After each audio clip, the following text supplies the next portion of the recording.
오늘은 느헤미야 11장 말씀을 통해서 은혜를 받으시겠습니다. 예루살렘에 거주한 백성들에 대한 이야기가 나오고 있습니다.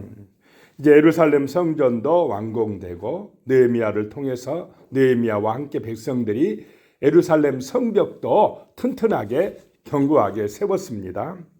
그런데 느헤미야 7장 4절에 보면요, 그 성읍은 광대하고 주민은 적으며 가옥들은 미처 건축하지 못하였더라.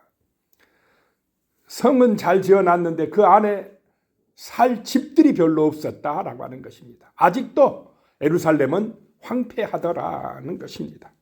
주민이 적었다. 예루살렘에서 거주하면서 하나님의 성전을 보호하고 시온산성, 그 예루살렘 성을 지키며 살아갈 사람들이 부족했다라고 하는 것입니다.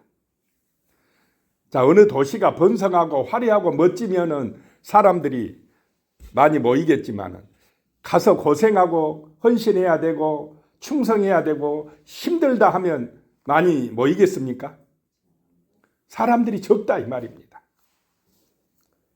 자, 그래서 예루살렘에 살 사람들, 하나님의 성전을 위해서 충성할 사람들이 필요했다라고 하는 것입니다. 하나님의 나라를 위하여 자원하는 사람들이 필요했다라고 하는 것입니다. 자, 1절에 보면 백성의 지도자들은 예루살렘에 거주하였고 그 남은 백성은 제비 뽑아 10분의 1은 거룩한 성 예루살렘에서 거주하게 하고 그 10분의 9는 다른 성읍에 거주하게 하였으며, 자, 누가 먼저 예루살렘에 살아야 됩니까? 지도자들이 모범을 보여야 된다라고 하는 것입니다. 백성의 지도자들이 예루살렘에 거주하였더라라고 하는 것입니다.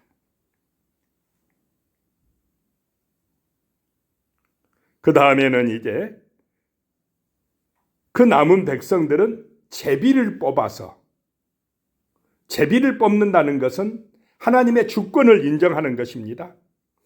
하나님의 부르심입니다. 하나님의 선택인 줄로 믿으시기 바랍니다. 자, 우리가 직분을 받는 것은 누구의 선택이라는 것입니까? 하나님의 선택입니다. 하나님의 부르심이라는 것입니다. 그 부르심 앞에서 충성하기 위하여 헌신한다라고 하는 것입니다. 그 남은 백성 중에서 제비를 뽑아서 10분의 1은 예루살렘에 살게 해라 라고 하는 것입니다. 뽑힌 사람은 아멘 하고 어떻게 해야 됩니까? 충성해야 됩니다. 10분의 1이 뽑혔습니다.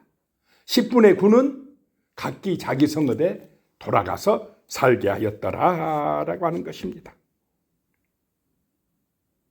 2절에 보면 예루살렘에 거주하기를 자원하는 모든 자를 위하여 백성들이 복을 빌었느니라. 자, 예루살렘에 거주하기를 뭐 하는 사람들이요? 자원하는 사람들이 있었다. 하나님의 일은 어떤 마음으로 해야 됩니까? 자원함으로 해야 돼요. 기쁨으로 해야 됩니다. 직분은 하나님 앞에서 부르심을 깨닫고 소명받은 것을 알고 어떻게 해야 된다고요? 자원함으로, 감사함으로, 기쁨으로 충성할 때에 하나님의 나라가 확장되고 하나님의 교회가 든든하게 서고 하나님의 영광이 드러날 줄로 믿으시기 바랍니다. 그런 자원하는 마음을 가지고 황폐한 그 예루살렘 성에서 살겠다고 헌신하겠다고 각오한 사람들, 그 사람들이 있었다라고 하는 것입니다.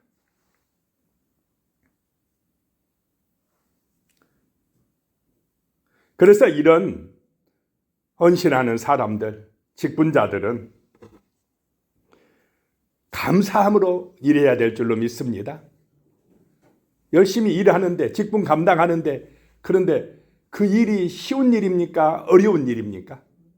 어려운 일입니다. 열심히 일하는데 좋은 소리만 있습니까? 비난하고 욕하는 소리도 듣습니까? 앞서서 일하면요, 여러 비난을 많이 듣게 됩니다. 그래서 이런 직분은 명예직이 아니라는 것입니다. 영광받고 박수받는 길이 아니라는 것입니다. 고생길이다.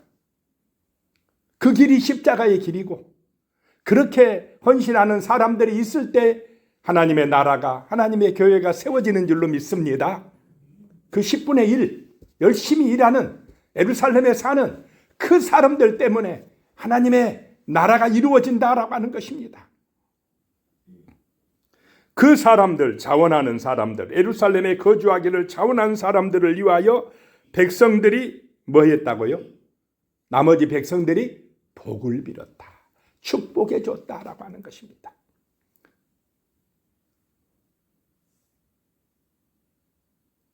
이런 자세, 자원하는 마음으로 헌신하는 사람들이 있고, 그 또 앞서서 일하는 사람들을 뒤에서 기도하고 축복하는 사람들이 있을 때에 그 교회는 부흥할 줄로 믿으시기 바랍니다. 아름다운 공동체가 되어진다라고 하는 것입니다.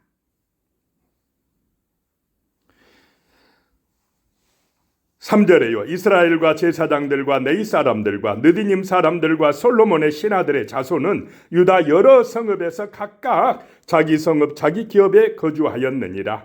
예루살렘에 거주한 그 지방 지도자들은 이러하니 10분의 9의 백성들은 이제 각기 유다 여러 성읍에 거주했고, 예루살렘에 거주한 지도자들의 이름이 이제 기록이 됩니다. 4절에요. 예루살렘에 거주한 자는 유다 자손과 베냐민 자손 몇 명이라. 유다 자손 중에는 베레스 자손 아다야이니 그는 우시아의 아들이요 스가랴의 손자요 아마랴의 중손이요 스바다의 현손이요 마할렐렐의 5대 손이며 그랬습니다. 예루살렘에 거주한 그 황폐한 도시를 위해서 헌신하기로 결단한 사람들이 주로 무슨 지파 사람들이라고요? 유다 지파하고 베냐민 지파 사람들이었더라라고 하는 것입니다.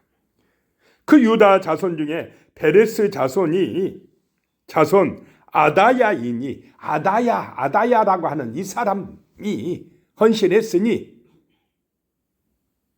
이 사람 때문에 지금 족보가 쫙 기록되지 않습니까?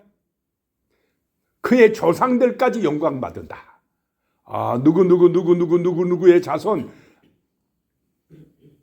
이 아다야가 예루살렘에 거주하기로 헌신하였더라라고 하는 것입니다. 얼마나 하나님이 기뻐하시겠습니까? 누구가 하나님의 교회를 위하여 직분자가 되어 자원함으로 헌신하기로 결단하였더라. 그 이름을 기록하고 있다라고 하는 것입니다. 또 5절에 보면 마세야이니 그는 바룩의 아들이요 고로세의 손자요 하사야의 중손이요 아다야의 현손이요 요아립의 5대 손이요 스가라의 6대 손이요 실로 사람의 7대 손이라. 7대 조상까지도 그 족보에 기록되면서 조상들까지 빛나는 것을 보게 됩니다. 이렇게 하나님의 나라를 위하여 헌신하기로 결단한 사람들, 고생길이지만 힘들고 어려워도 충성하고 헌신하는 사람들의 이름이 빛나고 그 조상들까지 빛나는 은혜가 임할 줄로 믿습니다. 영광스러운 일이다라고 하는 것입니다. 6절에요. 예루살렘에 거주한 베레스 자손은 모두 468명이니 다 용사였느니라. 다 용사였느니라. 누가 용사냐라고 하는 것입니다. 하나님의 군사가 용사요. 믿음으로 헌신하고 충성하는 사람들이 용사인 줄로 믿으시기 바랍니다. 주님 뜻대로 사는 사람들이 용사들입니다. 천군 천사가 함께 하시고 은혜 주실 줄로 믿습니다. 그 힘들고 어려운 일이지만은 감당할 수 있는 능력이 하나님으로부터 주어진다라고 하는 것입니다. 그러니까 용사다는 것입니다. 7절에요. 베냐민 자손은 살루이니 그는 무술람의 아들이요 요에세의 손자요 부다야의 중손이요 골라야의 현손이요 마아세야의 5대 손이요 이디엘의 6대 손이요 여사야의 7대 손이며 이 베냐민 자손들도 축복을 받았다라고 하는 것입니다. 헌신하는 일꾼들이었다라고 하는 것입니다. 한때는 베냐민 지파가 어떻게 될 뻔한 적도 있습니까? 사라질 뻔한 적도 있습니다. 다른 지파와 전쟁으로. 그런데 지금은 이제 헌신하는 일꾼들이 넘쳐나고 예루살렘에 거주하면서 하나님의 성전을 위하여 충성하는 그 믿음의 용사들이 되었다라고 하는 것입니다. 주님의 나라를 위해 헌신하는 사람들이 하나님의 큰 군대요, 큰 용사인 줄로 믿습니다.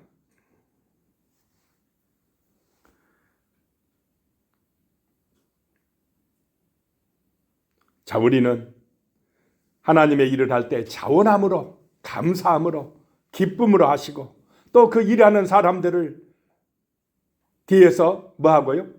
축복하는 사람들이 되시기를 예수님의 이름으로 기원합니다.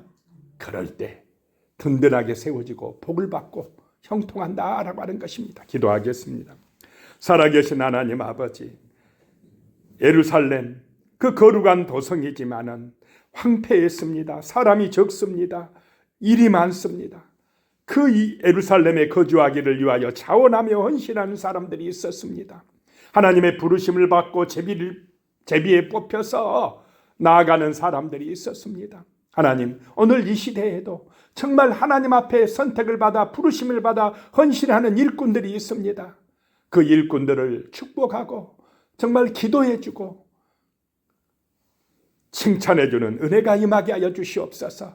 또 뽑히지 못했다 할지라도 우리의 각기 삶의 현장에서 하나님의 영광을 위하여 충성하는 믿음의 자녀들이 될 수 있도록 축복하여 주시옵소서. 거룩한 하나님의 나라를 이 땅에 이루는 은혜가 임하게 하여 주시옵소서. 예수님의 이름으로 기도드리오며 이제는 우리 주 예수 그리스도의 은혜와 하나님 아버지의 무한하신 사랑과 성령의 교통하심이 영원히 함께 하시기를 축원하옵나이다. 아멘.